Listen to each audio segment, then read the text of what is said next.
One of the things that is an alarm that is coming out is an item like this. This is a unit that has two leads that detect water. So this plugs into an AC outlet. Okay. You put a wire into your sump pit that has a water sensing device on the end. If the sump pit fills up beyond a certain point, it makes a connection, and this unit will actually text you. So you get online, That's awesome. you configure it, right? You can text yourself, you can text whoever you choose to want to be aware of this. Okay. The goal about these units is they alert you before there's water all over the place. So it's an indicator. There's another lead that comes with this. You have two that you can put near your water heater as an example, all right? Because water heaters, they live only so long, and most of the time the units start to leak before anything else happens. Well, if you've got a 50-gallon or 75-gallon water heater and you've got that pressure coming into the water heater, A, you're heating water for your floor, B, the floor is ruined, and then, until you realize it, it just keeps going. So you're not going to know you're out of hot water until you go downstairs and see the flood that's occurred in that basement. So this is another way of telling you there's water on the floor in a certain area. And once again, the text messages come out. That would have been really handy for some clients of mine many years ago down in Louisville, Kentucky, when I was selling windows that had a finished basement, had installed a new water heater that actually failed on them. Oh no. Went on their lengthy winter vacation and they came home to a basement full of mold and hot water and over $70,000 worth of damage. Yeah. So that would have been key, because down in Gulf Shores, they would have had that text message and be able to call a plumber or their neighbor or something to run in and say, hey, please check my house. Yep. And even if it's a false alarm, I'd rather it be a false alarm that I'm going to check on than coming home to feet of water in my basement. Well, and also too, in addition to a standalone unit, there are other units that connect to a security system.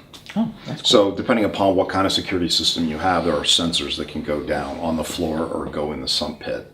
So, and what would happen is they would notify the security company. The security company would call you and say there's a fault as it relates to water detection in a certain area. So there are many ways to figure it all out. Once again, it's prevention, right? Do you want to spend $70,000 to redo your home that you just did, right? to get back to where you started, Exactly. Or would you rather kind of repair a problem in a very small contained area? Let's talk about a few of the simple things a homeowner could potentially do themselves to prevent a water disaster in the future. Yep. That's great. Well, I think there are two simple things. We all have washing machines in our homes, right? Some of us have more. Right. Sometimes our washing machines are upstairs, sometimes they're in the basement, sometimes the first floor. And if you don't have a little cable like this that attaches your cold and your hot water from the supply inlet into your home to the back of your washing machine, you got a big risk. Because if you don't have something that's braided and metal like this, you have what is classically a rubber hose, right? Okay. No different than what's in your car for the radiator system, as an example, or your garden hose. The difference is there's constant pressure. So you got your water onto that washing machine. That pressure is always in the pipe. What happens if that rubber hose cracks? You've got water everywhere. You got water everywhere. And once again, you're probably not home. Depending upon where your washing machine is, you've got a whole $70,000 fix.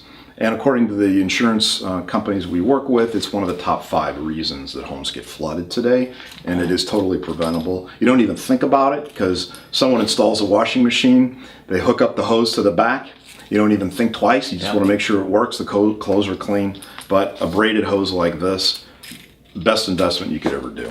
And probably one of the worst things to do is get a brand new washer and dryer into the house and use the original hoses that were there for the old ones, because they've already had so much use and kind of messed around with when the washing machine has been taken in and the new one's been put out. So make sure you ask the installer, because they should come with new hoses. They really should, but that doesn't mean that people are doing them. Gotcha. So you got to make sure when you're buying an appliance like that, just say, hey, do you got new braided hoses for the supply lines that come with it? Hopefully they say yes. If not, make sure you buy those and that the installers install them for you, because that's a good thing. And then similar, this is a supply line into a toilet.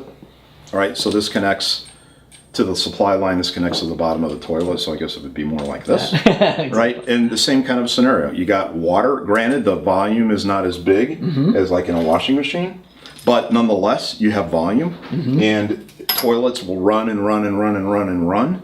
And so those old hoses can be replaced. So if you moved into an older home and everything's in great shape, first thing I'd do is make sure you got braided toilet supply lines, you got a braided washing machine line, and you know where you can shut your main water off to your house. I mean, those are the first 3 fundamental things. Thanks for watching this episode of Love Your Indie Home, and tune in next time when we talk to Kurt Weibel of The Kitchen Right about some great upgrades you can do to your kitchen.